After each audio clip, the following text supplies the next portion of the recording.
There are people who knock on the exact door at the exact moment, even though neither side knows it yet. Life almost never gives warning. It just sends someone with empty hands and worn-out hope, and waits. Soledad Gutierrez arrived at Don Amado Cervantes's farm one October afternoon in Michoacan with 3 children, a torn sack, and nothing more. Abandoned by her husband and rejected by her own family, and she knocked on that door without knowing that on the other side was someone who had been waiting 5 years for someone to arrive, though he didn't know it either. Welcome to Stories Between Lives. The sky still held some light when they arrived. The orange trees along the path were heavy with green fruit, and the air smelled of wet earth and firewood from some distant kitchen. Soledad walked the last steps with little Luisito asleep on her hip and the other 2 behind her, quiet like those who have already learned not to ask where they're going. 3 months earlier, Heriberto Gutierrez had gathered his clothes one Wednesday afternoon while Soledad was at the market buying beans. When she came back with the bags, the drawers were empty and there was a sheet of paper on the table. It said only 4 words, "I'm not coming back." There was no fight, no explanation, just a paper and the silence of a house that had been missing something long before that Wednesday. The mother-in-law, Doa Casimira, arrived the following Saturday with her eldest son Ernesto as a witness to keep everything clear. She brought a plastic bag with 3 changes of the children's clothes that had been left at her house after a visit. She set it on the floor of the corridor without coming in. Heriberto already settled his affairs with a lawyer. Sign what they send you and don't go looking for trouble. Soledad told her the children needed stability, that the youngest was 4 years old. Doa Casimira looked at her like someone who had already closed an account. Your children are your problem. Ernesto looked at the floor. Doa Casimira turned and left. 2, the eldest, was sitting on the corridor step with his elbows on his knees. He had heard everything. He was 10 years old and no longer asked questions that were going to hurt. That week Soledad went to find her mother. She walked 3 hours with the children to the town where she had been born and knocked on the door of her childhood home. Her mother opened it. She looked at her. She looked at the 3 children. The door stopped halfway. "I always told you. That man wasn't going to stay. Ma'am, I just need a few days. We don't have room. You know how things are." The door finished closing. 2 was watching her. Luisito, who didn't understand what had happened, began to cry. Marisol, the middle one, squeezed her mother's hand from below, very hard, without saying anything. Soledad didn't cry, not in front of her children. She adjusted her rebozo, lifted Luisito onto her hip, and said only, "Let's go." They spent 3 days sleeping in the room of a cousin who didn't dare tell them no. Then, the cousin went away on a trip, and the room was locked up. It was then that a woman from the market, an older woman who sold goat cheese and had the face of someone who knew more than she said, told her about Don Amado's farm. He's a widower, alone, has a good farm up toward the hill. He doesn't do anyone harm. He's never done anyone harm. And why are you telling me this? The woman looked at the 3 children. Then, she looked at her. "Because you need a door, ma'am. And that one is still open." That night Soledad prayed what she knew how to pray, which wasn't much, but was honest. And the next day she picked up the sack and set off toward the hill with her 3 children. The farm El Naranjo was 2 hours away on foot, along a dirt road that in parts turned to mud and in parts to dust, depending on where the last rain had fallen. Soledad walked it with the 3, 2 ahead, quiet as always, Marisol in the middle, asking things her mother couldn't yet answer. Luisito on her left hip, because he couldn't walk any farther. The farm appeared as the sun was beginning to drop, and the Michoacan sky had that orange color that lasts only a little while. It was an adobe house with a tile roof, surrounded by orange trees heavy with fruit, though still green. There was a chicken coop to one side, and a cow tied beneath a sabino tree at the back. The garden was worked. The wooden gate was closed, with nothing but a cord. What Soledad didn't know was that this kitchen held more than any ordinary kitchen holds. She stood before the gate, not knowing whether to push it open. Luisito slept on her hip with his little mouth open. Marisol gripped her mother's skirt from behind. Tu looked at the house and then at his mother. "Is this it?" he asked. "This is it," said Soledad. She knocked. There were slow footsteps over a dirt floor. The door opened and a man of about 60-something appeared, light brown, with white hair and the eyes of someone who has lived alone a long time, attentive, a little surprised to find something different. He looked at her, then at the 3 children, then at her again. "Good afternoon," said Soledad. Her voice trembled a little, though she didn't want it to. "They told me you sometimes need help on the farm. I know how to work. I know how to clean, to cook, to milk. My children are no trouble. I just ask for a roof while I get settled." Don Amado looked at Luisito asleep on his mother's hip with his little mouth open. "Have they eaten?" he asked. "No." Don Amado opened the door wider. "Come in." He didn't ask where they came from, or what had happened, or how long they were going to stay. He just went into the kitchen, lit the fire, and set a pot of beans he had left soaking since morning. As if he knew, or as if it weren't the first time life had sent hungry people to that door. Soledad sat on a bench with the 3 children around her, not knowing what to say. She said nothing. It was Tu who spoke first. "Do you have animals?" "I do. Can I see them tomorrow?" "If you get up before the sun comes out?" "Yes." Tu nodded with that seriousness that was too much for a boy of 10. Don Amado looked at him a moment without saying it aloud, and something in his eyes changed very slowly. That night, in the back room Don Amado had given them without anyone asking for it, Soledad spread the mended blanket over the sleeping mat, arranged the 3 children one beside the other, and stayed sitting, looking at the beamed ceiling until sleep took them all. At dawn, Tu was already in the corral with Don Amado. That was how the rhythm of the farm began. Don Amado got up at 5. He milked. He checked the garden. He fed the chickens. From the second day on, Tu followed him in silence, carrying whatever he was pointed to without asking. Don Amado didn't make conversation. But he didn't send him inside either. And that, for Tu, was enough. Soledad took charge of the kitchen from sunup. She swept, warmed the atoll for the children, made tortillas on the clay griddle on the shelf. Marisol helped with Luisito. The farm recovered a sound it hadn't had in a long time. The sound of a house where there is more than one person. It was on the 4th day, while Soledad was looking for a cloth in the drawer of the kitchen table, that she found the recipe notebook. It was a well-worn school notebook, the cardboard cover lined with green tissue paper faded at the edges. The first page had a name written in round, confident handwriting. Elosa Mora de Cervantes. Recipes from my kitchen and my years. Soledad closed it at once. She put it back where it was. The next morning she saw it again. She left it. On the 3rd day she took it out carefully, set it on the table, and looked at it without opening it. Then she went out to the garden. "I found this notebook in the drawer. Should I keep it somewhere else?"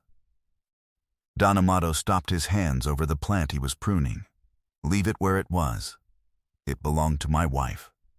"Did she use it often?" "Every day." Soledad took the notebook back. But from that day, the kitchen began to smell better, because without thinking about it too much, she had begun to cook with more care, as if someone were watching her from inside those pages. After 8 days, a neighbor named Doa Hortensia came to the gate with a sack in each hand. Eggs, milk, goat cheese wrapped in a leaf, and a jar of orange marmalade she had made with the oranges along the road. They told me you were here with the children. This ranch needed some life. Don Amado is a good man, but he's eaten badly ever since Señora Alosa died.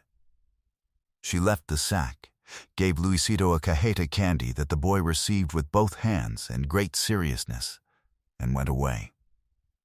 The next day, Marisol found a kitten in the orange tree. She went to ask Don Amado if it could stay. "What's it going to be called?" asked Don Amado. "Naranja," said Marisol. Don Amado nodded as if it were the most reasonable thing in the world. The mended blanket was no longer over the sleeping mat. It was hung in the sun on the patio wall, beside the children's clothes, forming a row of colors that from a distance made it seem the farm had learned to breathe a different way. One Wednesday afternoon, while the children napped, Soledad went out to the patio, sat beneath the orange tree, and cried. Not much. Just enough for the knot of 3 months to loosen. She wiped her face with her apron and went back inside. Don Amado was in the kitchen. He said nothing. He just handed her a gourd of hot coffee without asking anything, and sat back down. Sometimes that is the most one can do for someone. That same week came news that Rodrigo, Don Amado's son, had called from the city asking who the woman living on the farm was. Don Amado told Soledad plainly, "One night after supper, my son is coming this weekend. He may say things you won't like. And you?" "I'm the owner of this farm," said Don Amado. "I always have been." But that night, Soledad was going to read something that had spent 5 years waiting for someone to arrive and find it. She couldn't sleep. At midnight, when the farm was silent and the children breathed peacefully, Soledad lit the candle stub she kept on the little table and went to the kitchen. She took the recipe notebook from the drawer, opened it on the table, and began to read. The first pages were beans, broths, seasonal salsas. Each recipe had a date and comments in the margin in round handwriting. "More chili de arbol next time. Amado doesn't like cumin. Came out well the Sunday it rained." Alosa's handwriting filled every line with the patience of someone who had cooked for decades in that same kitchen. Soledad turned the pages slowly. She didn't quite know why she couldn't stop. Toward the middle of the notebook, between a recipe for rice pudding and one for a pan de natas that carried a note in parentheses, this was Amado's favorite all 32 years, she found an envelope tucked between the pages. Small, sealed, no name on the front. She held it in her hand. She turned it over. She turned it over again. Then she went to Don Amado's room and knocked very softly with her knuckles. "Don Amado, I'm awake. I found something inside the notebook." There was a silence. Then footsteps. The door opened. Don Amado took the envelope, looked at it, went to sit at the table under the candlelight. Soledad stood off to one side, hands clasped, not knowing whether it was her place to be there or not. Don Amado opened the envelope calmly. He took out 2 pages folded in 3. He read them in silence, very slowly. Soledad didn't watch him read. She looked at the orange tree in the patio, still in the dark, with the cat Naranja asleep among the branches. When Don Amado finished, the 2 pages lay on the table, and he had his hands flat at either side of the paper, as if he needed to hold on to something. "Will you read it?" he said in a very low voice. Soledad took the letter. Alosa had written it 5 months before she died, when she already knew she wasn't going to get well.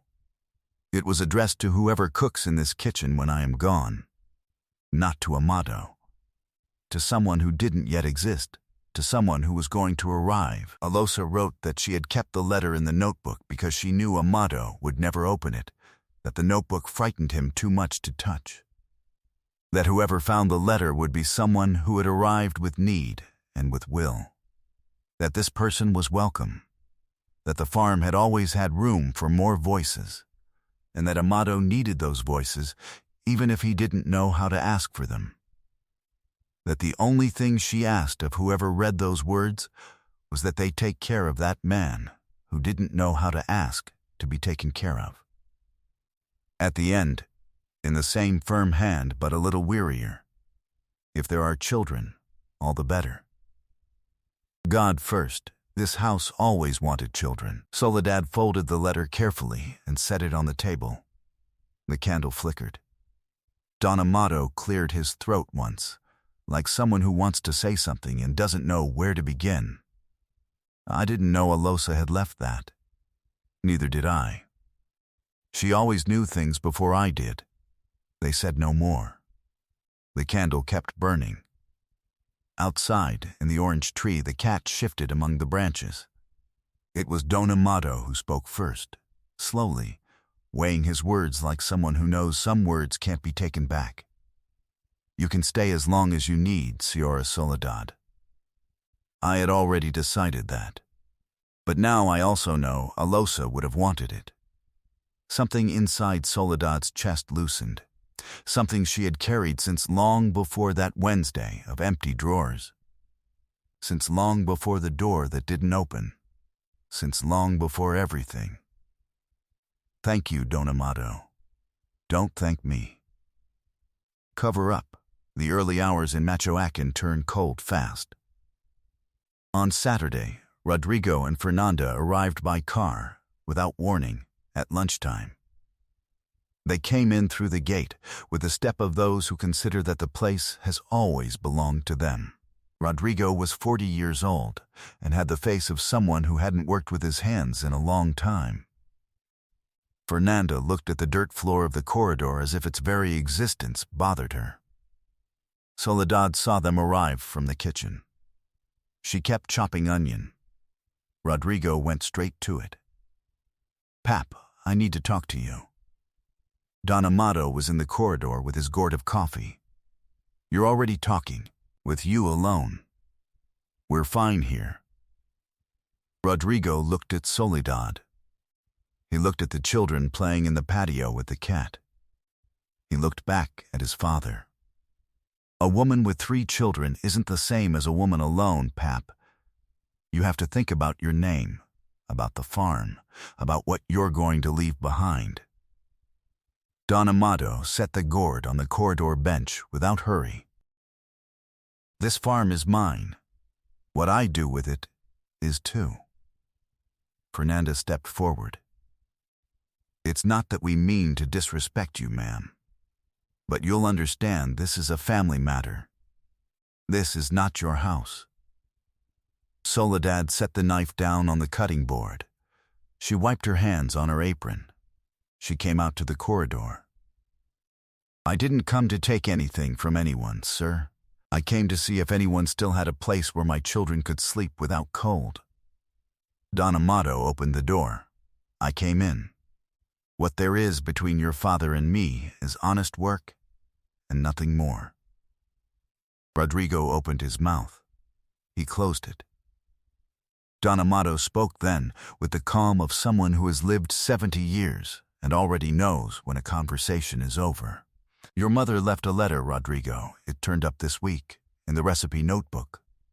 It says this house always wanted voices and children. It says whoever arrived with need and will was welcome." He paused. "I'm not going to contradict your mother." Rodrigo didn't answer right away. His mother's name landed differently from everything else. "Ma'am's letter?" he said in a low voice. "It's on the table." Rodrigo went in alone. Fernanda stayed in the corridor. No one spoke. Luisito came over, looked at Fernanda with his 4 years, and said to her with great seriousness, Do you want to see the cat? Fernanda looked at him. Something in her face softened very slowly. What's it called? Naranja. Why Naranja? Because it lives in the orange tree. Fernanda didn't smile with her mouth, but she did with her eyes. Rodrigo came out 20 minutes later with the letter in his hand and the face of someone who has just read something that collected a debt he didn't know he had. He handed the letter to his father. He looked at Soledad. He said nothing. But he didn't repeat what he had said before either. They left before supper. Without slammed doors, without the same expression they had arrived with. Doa Hortensia, who had come with oranges, saw them go out through the gate. Their anger didn't last long, she said to Soledad. Señora Elosa's letter. Doa Hortensia nodded. Thank God that woman always knew what she was doing. Months later, the long table in the dining room of El Naranjo had chairs for 8. It smelled of pan de natas, the one Elosa had noted as Amado's favorite for 32 years, and that Soledad had learned to make by following the margins full of notes until it came out right. It smelled of clay pot coffee and ripe oranges that Marisol had brought from the tree with her hands full. It smelled of good firewood and fresh tortillas in the Michoacán countryside in that season when it smells of damp earth and fresh hillside. Two had grown 2 centimeters and now milked the cow without anyone asking him, at 5 in the morning, beside Don Amado. They spoke little. But they spoke now. Marisol had filled half a notebook with drawings of the cat and the orange trees and the chickens. Lucido called Don Amado Sor Amado with a formality that did something to the old man's chest he couldn't quite name. But that wasn't bad. Elosa's recipe notebook was still in the kitchen drawer. Soledad took it out almost every day and put it back. She already knew 3 recipes by heart and was working on the 4th. One afternoon, while Soledad served the coffee and the children made noise outside, Don Amado said without lifting his eyes from the gourd, Elosa would have been happy. Soledad thought before answering. I think she knew someone would arrive. Yes, said Don Amado. She just didn't know it would be 4. Soledad was quiet a moment. 4 and a cat, she said in a low voice. Don Amado didn't smile with his mouth, but he did with his eyes. Because the door that opens out of compassion doesn't close out of fear. Soledad didn't knock on a stranger's door. She knocked on the door that had long been waiting for someone with need and with will to come and find it. Have you ever found a home where you least expected it? Tell me in the comments. I love hearing how these stories reach each heart. If this story touched your soul, subscribe to the channel and turn on the bell so you don't miss a single tale. Share it with someone who right now needs to remember that good doors still exist. Until the next story. A heartfelt embrace. From heart to heart. And long afterward, when people asked Marisol where she had learned to cook like that, she always answered the same thing. From Señora Eloisa. I met her in a notebook.